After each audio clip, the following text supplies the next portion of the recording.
What's going on YouTube? This is Marcos from Equipment Out Pressure Washing, and I'm back again with another video. In this video, I'm washing another return customer. This is about the third different video for this one, but we're going to shoot it a little bit different so that way you won't get bored looking at the same house getting cleaned for the third time. So let's go ahead and look around so you know what we're going to get into.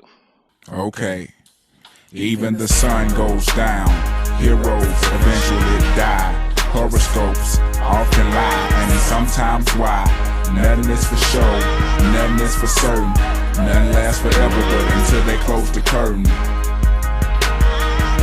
It's him and I, Equipment I.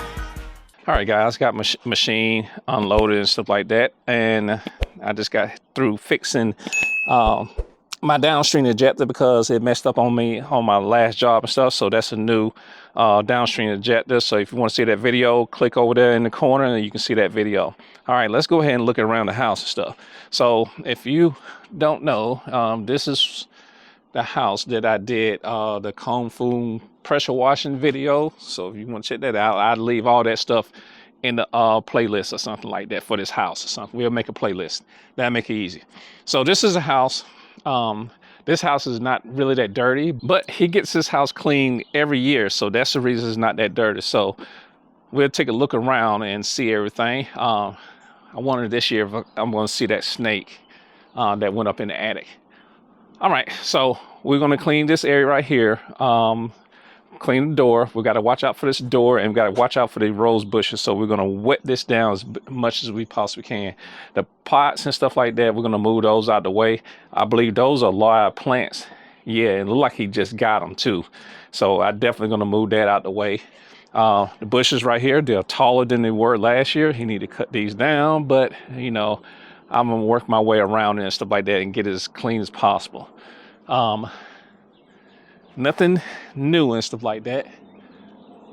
All that stuff up there, we got to shoot from down here and shoot all the way up there and get the area up there clean. Notice right here, we have little lights and stuff for the yard and stuff. I'll pull a majority of those out because it's nothing worse than trying to pull your hoses around these little yard lights and stuff like that. So definitely if you have a job with yard lights, go ahead and pull that out so we can you can go ahead and get it job done easy and stuff. These right here are not going to really affect me that much. I'm just going to come around to this corner right here. This is the farthest. This would be the furthest spot that I'm going to come to the side of the house. This is not that dirty and stuff like that. You get plenty of sun over here. If you look right here, you have damage. You got damage right here. So it's a lot of spots that got damage. So that's the reason I'm pointing all this stuff out in my video, so that way they won't say I did anything, but they know what's here. And like I said, I keep getting called back and stuff for this every year. So the back of the house, it's not that bad. Again, we got to shoot up there to get that area right there clean. And also we're going to get all this clean, cobwebs right there. We also have this door. We don't have to worry about this. The plug right here is covered pretty well. We don't have to worry about water, anything getting in there, especially chemicals. Anytime that you have an outlet and it's not covered or anything, make sure you tape it up or do something to keep the chemicals out of it. Because one thing you don't want to do is have it spark and cause a fire. And especially like this customer is not here at home. So it's nothing you can do if something happened if you have a customer that's not at home. All right, so looking up at the area up here, it's not bad. And as I'm doing this, guys, I'm making sure that all the windows are closed, all the doors are closed. It's nothing that's gonna be able to penetrate through the house when I do the soft wash. Right here on the side, you notice that it has holes and stuff right there. I believe there's a couple more holes and stuff around here. Up here, we're gonna shoot up here, get everything clean. It's a hole right up there in the corner. I don't know where half that stuff comes from. We walk around this tree right here. And we get on this side, like I said, it's pretty clean. Normally, it's got a lot of mold and stuff on it. Got damage right here. We're gonna have all the areas and stuff right here with the power. So we want to definitely make sure that we don't spray directly into a power box and stuff. Same up there. So we're gonna just put a light coat of chemical right in this area. So make sure that it's clean. The heaviest stuff is probably gonna be around the gutters and any area that's up high that's probably having got any sun and stuff like that. All right, this is a garage door. They're not that bad. Like I said, we keep this house clean every year and stuff like that. Up here you have red paint and stuff that's kind of showing through the little window trim and stuff like that above the window. So we definitely keep an eye on that and stuff like that. So I believe that he might have this stuff painted. So definitely a light coat of SH is good enough to get this clean. Because if you put too heavy a coat, it's a good chance that you can do damage and stuff like that. Especially that red, it would just basically drip down the side of the house and stuff like that. You definitely don't want to do that. So really, we're going to go through this house with a 3% mix, and that's going to be enough to clean this house. So that's the complete walk around. Like I said, we're going to start, I guess I'm going to start on this side and this front area right here. After I get this area right here clean, what I'm going to do is make sure that I water the bushes down again. If you notice this bush right here, it's already kind of dead and stuff like that. We got rain over the last couple of days, but I'm still going to wet all this stuff down before I get started, especially the rose bushes and stuff like that, to make sure that I don't kill anything. So anytime that you're doing the job, water your bushes down. And if you get, you get started with the job and you forget, just go back and water your plants and the bushes down after you get started. And then after you wash the house down, you can go back and then apply some more water onto the bushes to make sure that you don't have no chemicals now. So the more water that you put on the bushes stuff, the less chance that chemicals are going to get absorbed into the leaves and inside the bushes stuff, and you won't be killing them. One thing you don't want to do is kill your customer bushes, because they're going to be looking for you to repair them. And also, they're not going to call you back to do a return job and stuff for the following year. You always want to get repeat customers and stuff like that. That will keep you in business. If you get, let's say if you get 100 repeat customers and all of them pay you $1,000, that's $100,000 a year. So just keep that in mind. All right, let's go ahead and get started. We're going to, like I said, shoot this a little different so you won't get bored.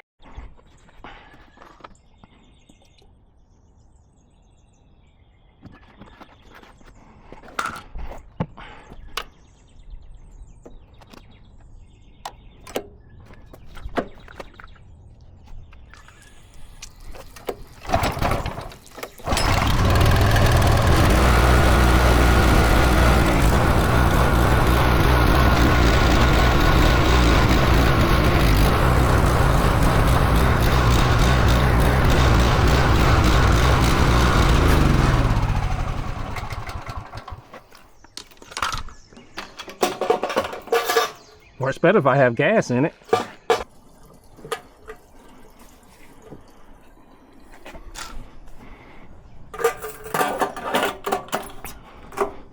All right, let's try this again. We don't need this no more.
All right, guys, that's it for the house wash. Let's go ahead and take a look around.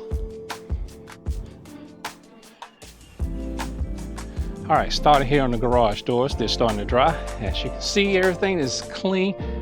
There's no mold or stuff around the seals, so that's good. Look up, all that's starting to dry. The paint didn't come off no more than what it was already come off, so that's good also. I don't see no red streaks or anything coming from the shutters, which I was afraid that might happen, but it didn't. And I did go back and water the bushes a couple of times, so that's covered. This rose bush should be fine and stuff like that. I still see the water on it since I washed it off. So that's good. All right, and right here, if you can look, there's nothing underneath here. Usually the areas underneath the porch and stuff, it gets real bad. There's a wasp nest right there. I'm gonna knock that down before I get out of here and stuff. But all the mold and stuff and black algae, anything that's off the gutters that was right there. All this area is clean. The bricks look good. Look back here. All that area is clean as much as I can because, like I said, the bushes is in the way, but we did get that area clean and stuff like that. Nothing right here to see as far as mold and stuff. I see that the paint is kind of different right here and stuff like that, so that's the reason it looks like that. I don't think that's dirt. I think somebody didn't paint all the way. They stopped right here because they couldn't get around the bushes, I think. Up there is also clean. It's nice and white. That's what you want to see. Over here, it's starting to dry. And if you look over here, this looks pretty good. If you see any kind of discoloration, that's just basically the water drying off the house and stuff like that, but it's coming clean. There's no mold, no algae on the overhang, which I don't want to see. No cobwebs right here because it was a spider web right there. Come over here, all this is clean. See a little rust right there, so nothing I can really do about that. All this area is clean. I see a couple of tiger stripes on the gutters right here. That's coming from the asphalt shingles off the roof, so only way you're going to get that off, you got to use a special chemical to scrub that off, and they're not paying me for that. Look over here, all the window sills are clean and stuff. All the bricks came clean. You notice I didn't really put that much power on the bricks. That was because they wasn't really that dirty and stuff like that. Nothing has been splashing up. Door is pretty clean. You see them fogging up from the inside, so most likely water's probably seeking in. So glad we didn't really use high pressure on that. That would have probably messed up something. Look up here, all that's clean. On the side of the house right there is clean. The gutters are clean up there. Look over here over the overhang, and over here in this section that is clean. This window right here you see is still drying and stuff like that, but with the type of soap I use a house wash soap. It's not going to leave in the streets and stuff. If you use like dish soap or something like that, it's a good chance that you're going to leave streets. So if you can, do not use dish soap. Go ahead and find you a house wash soap, so that way it won't leave in the streets, just in case you leave something wet like that. It's going to dry a little bit slower because there's not enough sun hitting it right now, but it should come clean. One thing you don't want to do is leave streets, because a customer will call you to come back out to clean the windows. All right, this area is clean. The window sill is clean over here, as you can see. Now bugs are just coming out and stuff because I cleaned it with the chemicals. So all that's clean. Over here, nothing to see. Got all the side of there. Now on this side over here, this is starting to dry a little bit. All the gutters are clean. Everything's clean over here. Wasn't too much over here to see and stuff like that. So I'm just pointing everything out that I should see. I cleaned behind the AC unit. I cleaned the bricks right here at the bottom and stuff. That's red dirt. It's not going to come out unless you put special chemicals on that. All right. Also, I have cleaned around here. I did not use direct or even spray any kind of chemicals on this box. So remember, just clean around it. Do not spray anything on it. That's a no-no. All right. Went up to the top. All that area is clean. And as you can see, I got everything up on the gutters and the overhang. So that's pretty much it, guys. It's all clean and stuff like that. Just got to dry. I already got paid. All right, guys, that's going to do it for this video. I hope that you like the different POV view of the house wash. I like it. It's probably boring. You see me wash the house a certain way. So I try to do a little bit different. So this video will be a little different stuff. So leave in the comment, let me know how did you like the POV look when I'm washing houses and stuff. I may do a couple more like that when I go to a few more customers this year. As far as me washing the houses, if it's a job that I've done before, I'm probably going to use a POV view so that way you can see how everything get clean up close and stuff. All right, guys, that's going to do it for this video. I hope that you found it entertaining. If not, at least I hope that you learned something from it. If you didn't, go back and look at the video because you skipped over the good parts. Once again, if you're subscribed, thank you for subscribing to the channel. And if you're new here, make sure you hit that subscribe button, turn on the notification bell so you know when my next video comes out. This is Marcos from Equipment Pressure Washing, and I will see you in the next video. Peace. It's him and I, Equipment.